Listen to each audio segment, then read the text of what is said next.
किया जाता था कोडी, और गांव से उनको बाहर निकाल दिया जाता था। वो दुर्गति थी उनकी। जब यीशु मसीह उनके पास आए और आने के बाद वो 10 के 10 कोडी उनके पास आके घुटने टेक के प्रभु से कहते हैं कि प्रभु तू हमें चंगा कर। परमेश्वर ने कहा कि क्या आप चाहते हो कि मैं आपको शुद्ध करूं? तो उन्होंने कहा हाँ प्रभु, हम चाहते हैं कि तू हमें शुद्ध कर।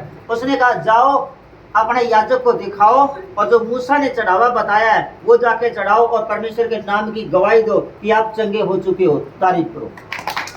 पता है उसके अंदर क्या हुआ? 10 के 10 कोडी शुद्ध हो गए, लेकिन वापस एक ही आया। एक कोडी आके कहता कि परमेश्वर मैं चंगा हो चुका हूं। परमेश्वर यीशु मसीह ने कहा कि क्या वो 9 कोडी और थे वो चंगे नहीं हुए? चंगे वो 9 भी हुए थे, लेकिन गवाही देने के लिए वो एक ही आगे आया।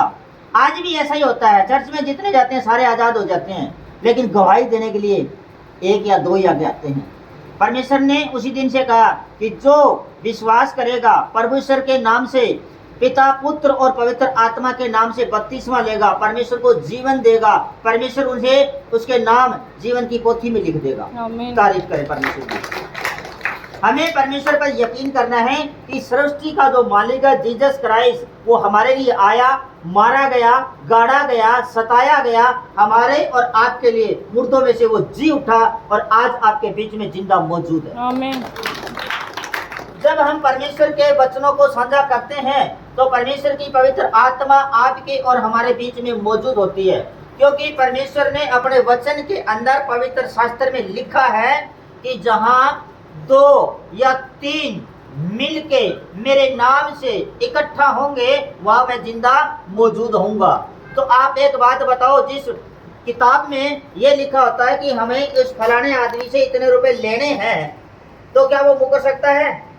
लिखा जाए ना, पवित्र शास्त्र में लिखा है कि परमेश्वर यीशु मसीह ने कहा जहां 2 या 3 मेरे नाम से मिलकर इकट्ठा होंगे वहां मैं जिंदा मौजूद होऊंगा। तो जोरदार तारीफ करें उस परमेश्वर के लिए जो आपके बीच में जिंदा मौजूद है।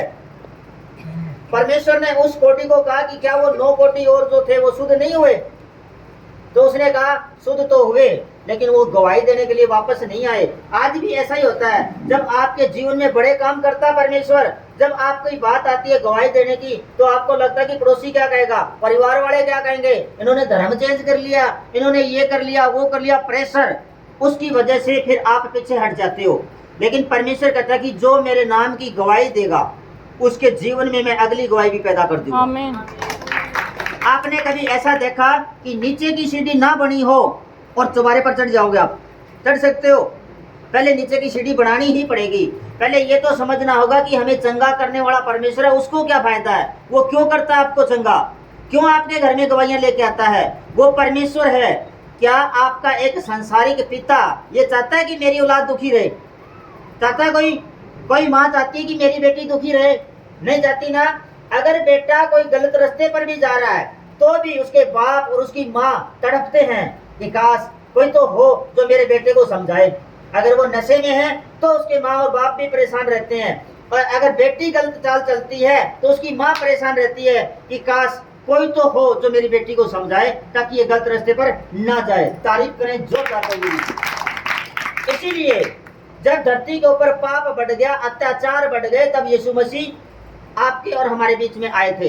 किस लिए आए? कि मेरी बेटी और मेरे बेटे जो रास्ता भटक गए हैं, ये अन्य जाति में जाके इन्होंने जन्म ले लिया, ये नहीं जानते कि सच्चा परमेश्वर कौन है।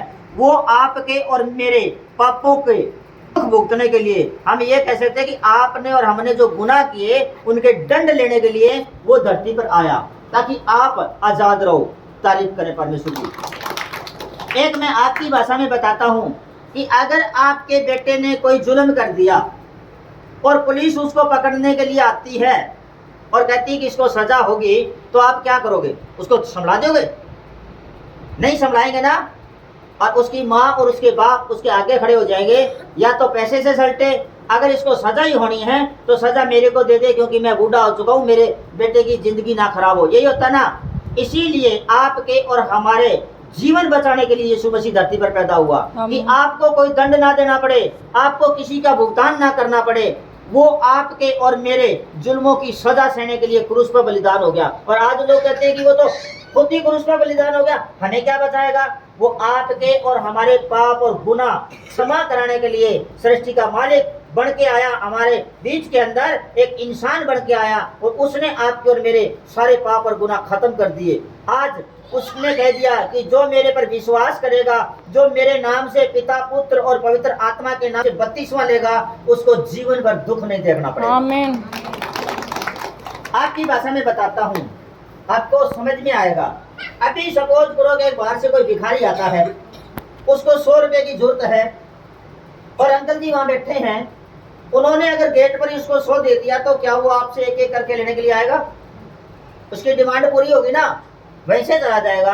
अगर वो 100 नहीं देते हैं तो फिर आपके सबके पास में आएगा वो 2-2, 4-4 रुपए लेने के लिए। इसी तरह जो सृष्टि का मालिक यहोवा उद्धारकर्ता परमेश्वर था, उसके पास शैतान रहता था और शैतान की एक कंडीशन थी कि मैं तेरी बेटी और तेरे बेटों को तब छोड़ूंगा जब इनके अंदर कोई निष्पाप निष्कलंक मेमना हो, जिसने कोई पाप ना किया हो। वो अगर तू मेरे को बलि कर दे तो मैं इन सबको छोड़ दूंगा। परमेश्वर ने कहा कि ऐसा धरती पर कोई नहीं है जो पापी ना हो। है कोई आपके अंदर? संसार के अंदर नहीं मिलेगा, सारे पापी हैं। क्योंकि परमेश्वर के वचन में लिखा, ऐसा कोई जन पैदा ही नहीं हुआ जो अपने बाप और माँ की सहायता के बगैर हो गया हो। है कोई? नहीं है। हम पाप में तो पैदा होते हैं और फिर किस तरह कह सकते हैं कि हम पापी नहीं है? जोरदार तारीफ करें परमेश्वर की। जब परमेश्वर ने देखा कि ऐसा कोई नहीं है जो पापी ना हो और इन सबको छुड़ा सके, परमेश्वर ने खुद ने फैसला लिया कि मैं खुद जाऊंगा।